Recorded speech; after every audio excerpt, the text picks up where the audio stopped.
Hello tout le monde, je vous retrouve dans une nouvelle vidéo.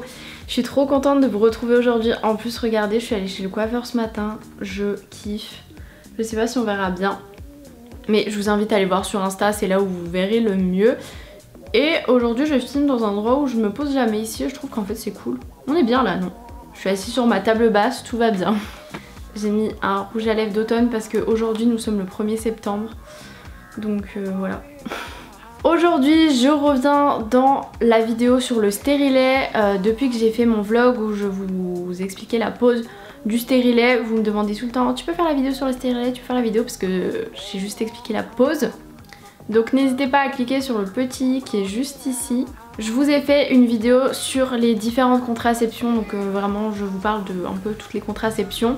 Donc voilà, je vous mettrai également le vlog où je vous parle de la pose du stérilet, donc vraiment je vous parle à chaud le jour même, avant d'y aller, après, etc. Là je vais vous en reparler aujourd'hui, mais ce sera mes souvenirs que j'en ai. J'ai une petite feuille ici où j'ai préparé tout ce que je voulais vous dire. Donc déjà, qu'est-ce que c'est le stérilet? Donc on l'appelle souvent stérilet et il y a beaucoup de gens qui l'associent au mot stérile alors que ça ne vous rend absolument pas stérile. Le stérilet, il est plutôt appelé DIU, donc dispositif intra-utérin, puisque c'est un dispositif qui est dans l'utérus. Donc en gros c'est un petit truc qui est en forme de T. D'ailleurs dans le vlog je vous le déballe et je vous le montre. Enfin je le prends pas dans mes doigts parce qu'il est emballé, mais je vous montre un peu comment c'est. Qui mesure à peu près 3 cm, ça dépend les modèles, mais pour vous donner un ordre de taille, genre vraiment c'est tout petit hein. Au bout de ce petit T, vous avez des grands fils en nylon qui seront ensuite coupés et qui servent après pour le retirer. Et tout autour du petit T, vous avez comme des petits fils de cuivre, parce que sinon le stérilet en lui-même est en plastique. Et c'est grâce à ces petits manchons de cuivre en fait que vous êtes protégé. Ça rend les spermatozoïdes inactifs et ça bloque en fait la fécondation en empêchant les spermatozoïdes d'atteindre l'ovule. Et plus il y a de cuivre, plus c'est efficace du coup. Vous avez deux tailles, vous avez la taille short pour les personnes qui n'ont jamais accouché, donc moi c'est ce que j'ai eu, et la taille standard pour les personnes qui ont déjà accouché. Je vous parle vite fait, mais il existe aussi le stérilet hormonal, donc le DIU hormonal qui est aussi appelé SIU, donc système de diffusion intra-utérin, puisque ça diffuse en continu des hormones. Donc moi c'est pas du tout ce que je voulais, parce que vraiment ce que je voulais c'était arrêter les hormones, mais ça je vous en reparle après. Au niveau de l'efficacité, je vous en avais déjà parlé dans ma vidéo sur toutes les contraceptions. L'efficacité elle est mesurée avec un indice, c'est l'indice de Pearl ça s'appelle. Donc pour le stérilet il est de 0,8, donc ça veut dire qu'il y a 8 femmes sur 1000 qui sont tombées enceintes sous stérilet, donc c'est très peu. Une chose à savoir aussi, c'est qu'il peut être utilisé en contraception d'urgence, donc à la place de la pilule du lendemain. D'ailleurs la pilule du lendemain c'est pareil, je vous en ai fait une vidéo si vous voulez aller voir. Donc il peut être posé jusqu'à 5 jours après le rapport non ou mal protégé. Et en gros le cuivre il agit sur les gamètes qui inhibent la fécondation. Ça peut aussi provoquer une inflammation de l'endomètre qui empêche du coup l'implantation de l'ovocyte fécondé dans l'utérus. Donc ça c'est plutôt un point positif. Si vous avez eu un rapport sexuel non protégé ou mal protégé, vous pouvez le poser, l'utiliser en contraception d'urgence, l'enlever aux prochaines règles ou alors le garder tout simplement. Dans les points positifs, il y a la durée de protection qui est de 4 à 10 ans selon le modèle, donc généralement c'est environ 5 ans.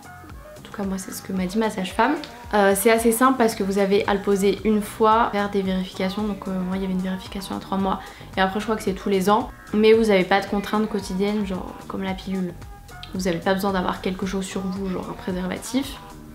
Même si, attention, le stérilet protège d'une grossesse mais ne protège pas des IST, je tiens à le préciser et je le repréciserai encore. C'est plutôt confortable, c'est-à-dire que vous le sentez pas du tout en fait. C'est vraiment dans l'utérus, du coup ça sent pas quoi. Il n'y a pas d'hormones, ça c'était vraiment le point le plus important pour moi. C'est réversible à tout moment, donc vous pouvez l'enlever quand vous voulez, vous n'êtes pas obligé d'attendre la fin des 5 ans. Et c'est compatible avec l'allaitement, donc ça c'est bon aussi à savoir. Dans les points négatifs, ça peut allonger la durée et l'abondance des règles. Je pense que c'est le point le plus négatif du stérilet. Ça ne protège pas contre les IST, ça je vous l'ai dit. et je vous le redis parce que c'est très important. Et il peut être rejeté, donc parce que c'est quand même un corps étranger, vous mettez quand même du plastique et du cuivre dans votre corps. Donc votre corps il peut dire oh qu'est-ce que c'est que ça, je n'en veux pas, donc ça dégage. Au niveau du prix c'est environ 30 €, je crois que c'est gratuit pour les mineurs. Vous êtes remboursé à 65% par l'assurance maladie. Mais moi je pense que ma mutuelle m'avait remboursé aussi parce que je me souviens pas avoir payé quelque chose. Il peut être posé par une sage-femme, un ou une gynéco. Alors ça peut être aussi un sage-femme, un maïeuticien. Et un médecin. Au niveau des contre-indications, la principale qui est d'être enceinte, voilà, si vous avez une grossesse connue ou potentielle, vous pouvez pas le poser, ce qui paraît logique. Une infection génitale, une malformation de l'utérus qui permettrait pas de le poser, une intolérance au cuivre bien sûr, et des hémorragies génitales non expliquées. Il y a aussi d'autres contre-indications mais ça c'est vraiment genre les principales. Au niveau de la pose, c'est souvent pendant les règles parce que votre col est ouvert, mais vous pouvez le poser aussi en dehors des règles. Moi j'ai préféré le poser pendant les règles mais je vous en reparle après.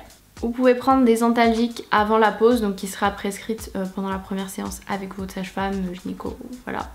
Et d'ailleurs pendant ce rendez-vous, vous prescrira ça, elle regardera le col, répondra à vos questions, etc. Au niveau du retrait, comme je vous l'ai dit, c'est n'importe quand et en gros c'est juste une petite pince qui tire sur le petit fil qui dépasse. Je vais vous parler ensuite de mon expérience et après je répondrai à quelques questions que vous m'avez posées sur Insta. Déjà pour vous refaire un petit speech, moi j'ai pris la pilule assez tôt, je pense que je l'ai pris vers 16 ans, 17 ans, je sais plus. J'allais au planning familial, tout était gratuit, il n'y avait rien à avancer, rien à payer, c'était hyper pratique. Donc voilà, moi j'étais bien contente. Ça m'arrivait quelquefois de l'oublier mais voilà, ça allait. Et puis vers 21 ans je pense, j'ai eu beaucoup de maux de tête, ça je vous en ai parlé, donc la pilule pouvait être une des causes. J'avais pas mal aussi de sauts d'humeur, enfin j'avais des effets négatifs de la pilule. D'ailleurs j'ai fait une vidéo sur mon arrêt de la pilule, pourquoi je l'arrêtais, etc. Donc n'hésitez pas à aller voir, je parle un peu plus de tout ça. Et ensuite j'ai fait le don d'ovocytes, donc il fallait que j'arrête la pilule en fait. Donc j'ai arrêté la pilule, j'ai eu un petit peu des petits boutons, tout ça. Et après le don d'ovocytes, j'ai rien pris, genre vraiment je voulais faire une pause, je voulais plus d'hormones. J'avais hyper peur de me faire poser le stérilet, j'avais peur d'avoir trop mal. Du coup ben pendant plusieurs mois je n'avais pas de contraception, donc c'était un peu genre je ne tomberai pas enceinte, voilà. C'était un peu ça. Ne faites pas la même chose parce que si vous êtes hyper fertile, je pense que c'est très risqué. Et c'est hyper stressant parce que je faisais des tests de grossesse tout le temps, genre dès que j'avais 1 ou 2 jours de retard, voilà. En plus vu que j'avais arrêté la pilule, mes cycles n'étaient pas du tout réguliers, donc franchement c'était n'importe quoi. Et ensuite là à Lyon, en début d'année, je me suis dit vas-y je pose le stérilet, genre j'en ai marre en fait de genre jouer avec le feu et me dire allez ce mois-ci je tombe pas enceinte et j'espère le mois prochain non plus. Et je me suis dit au moins je serai tranquille pour 5 ans, je prends mon courage à deux mains, il faut le faire. En plus j'avais une copine qui l'avait posé, elle en était hyper contente, donc elle m'a bien vendu ça. Donc du coup je me suis dit vas-y je prends rendez-vous avec une sage-femme, on va en discuter, donc on en a discuté. Elle m'a parlé aussi des autres modes de contraception et moi je lui ai dit clairement genre je veux le stérilet en cuivre en fait, ça sert à rien, n'essayez pas de me vendre autre chose, je veux ça en fait. Elle a été hyper gentille, elle m'a tout bien expliqué, du coup on a fait un premier examen où elle a regardé mon col pour savoir un peu comment il était, pour savoir comment elle allait poser le stérilet, etc. Elle m'a fait la prescription pour le stérilet et pour des traitements à prendre avant pour ne pas avoir mal, et elle a répondu à toutes mes questions. Et du coup moi je lui avais dit que je voulais le poser pendant mes règles, donc ce qu'elle m'avait dit, elle m'a donné son numéro de téléphone et il fallait que j'envoie un petit SMS au premier jour de mes règles pour lui dire bah ça y est j'ai mes règles, faut qu'on essaie de prendre un rendez-vous. Du coup on a pris un rendez-vous sur le temps de midi, donc c'était hyper pratique ça. Parce que sinon pour prévoir moi c'était compliqué, mes cycles c'était n'importe quoi, ils duraient jamais 28 jours, ils duraient toujours moins, donc un peu compliqué de prévoir. Donc voilà, arrivé le jour J, j'ai pris de l'ibuprofène qui est un anti-inflammatoire 1 heure avant la pause, du Spasfon 30 minutes avant la pause. C'était un jour en plus de révision, on avait partiel dans pas longtemps, donc j'étais à la BU pendant la pause. Non, bah non. J'étais à la BU avant la pause pour réviser, je suis allée à mon petit rendez-vous, je suis arrivée, voilà on a discuté vite fait, on a sorti le matériel. Elle a regardé mon col, donc elle m'a mis le spéculum. Elle a désinfecté le col, elle a mis la longue tige, si vous voulez aller voir dans mon vlog, vraiment ça fait une tige comme ça, genre le truc est énorme pour aller forcément jusqu'au bout, jusqu'au col. Ensuite elle a inséré le stérilet et elle a ouvert parce qu'en fait quand vous l'insérez c'est comme ça et genre après ça s'ouvre et ça... Je suis pas assez souple les doigts mais bref ça s'ouvre et ça fait le T quoi après à l'intérieur. Et genre au moment où elle a inséré le stérilet dans le col ça m'a fait genre grosse contraction, genre baisse de tension et tout. Par contre quand elle a ouvert les pattes là j'ai absolument rien senti, genre elle m'a dit c'est fini, j'étais là déjà. Ok sur le coup c'était pas agréable mais je pensais aller ressentir vraiment quand elle allait écarter les trucs et j'ai pas du tout ressenti. Donc franchement tant mieux, c'était largement supportable pour être 5 ans tranquille. Ça se fait hein. Donc tout ça franchement ça a duré vraiment 5 minutes, genre c'était hyper rapide. Après elle a rempli une petite carte avec genre le nom du stérilet que j'avais, la référence etc, la date de pose, donc je l'ai posé en février. Et après je suis retournée tranquillement à ma petite BU, continuer à réviser comme si de rien n'était.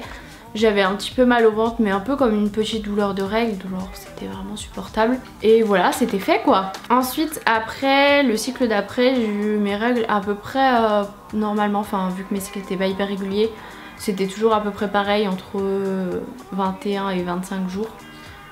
Voilà ça n'a pas trop changé, par contre je saignais déjà plus au premier cycle. Après moi j'avais des règles qui étaient pas du tout abondantes de base, j'avais pas trop mal au ventre, genre vite fait. Et là depuis que je l'ai posé, mes règles sont plus abondantes, ça c'est clair. Mais bon, ça va encore, je pense qu'il y a des filles qui ont largement pire que moi sans stérilet. Au niveau des douleurs, j'ai un peu plus mal et ça fait plus comme des contractions, genre vraiment ça me lance des fois d'un coup. Et genre des fois genre je suis vraiment pas bien, genre ça fait vraiment une grosse contraction. Alors que avant j'avais juste un peu une douleur un peu constante quoi. Et quand je prenais la pilule j'avais pas mal. Voilà, sinon tout va bien, j'ai fait mon rendez-vous 3 mois après, le stérilet n'avait pas du tout bougé, c'était nickel et voilà, je le vis très bien, j'ai aucun souci avec, en tout cas je suis hyper contente. Du coup j'ai quelques petites questions, j'ai pas vraiment renommé les questions mais j'ai noté les thèmes principaux de la question. Donc on m'a demandé à propos de la cup, parce que moi j'utilise la cup depuis un bon moment, je vous en avais d'ailleurs fait une vidéo. Vous allez avoir beaucoup de vidéos à regarder si vous ne les avez pas encore vues. Donc moi j'utilise la cup, juste le premier cycle après la pause, je l'ai pas utilisé, genre pour laisser un peu le stérilet faire son petit nid, on va dire. Et après je l'ai réutilisé, mais par contre ce qu'il faut faire attention c'est quand vous l'enlevez de pas en fait tirer. Il faut vraiment bien appuyer pour enlever l'effet ventouse, parce que si vous tirez d'un coup, ça peut en fait ventouser et faire venir le stérilet. On m'a demandé si on pouvait le poser même si on n'avait pas d'enfant, donc la réponse est oui parce que je n'ai pas d'enfant. On m'avait demandé aussi si on pouvait le poser si on n'a pas eu de rapport sexuel et je crois que c'est non.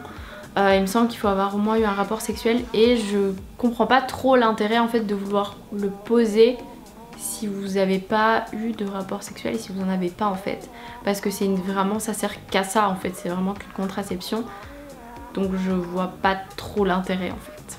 À partir de quel âge? Alors j'ai essayé de regarder sur internet, c'est un peu flou.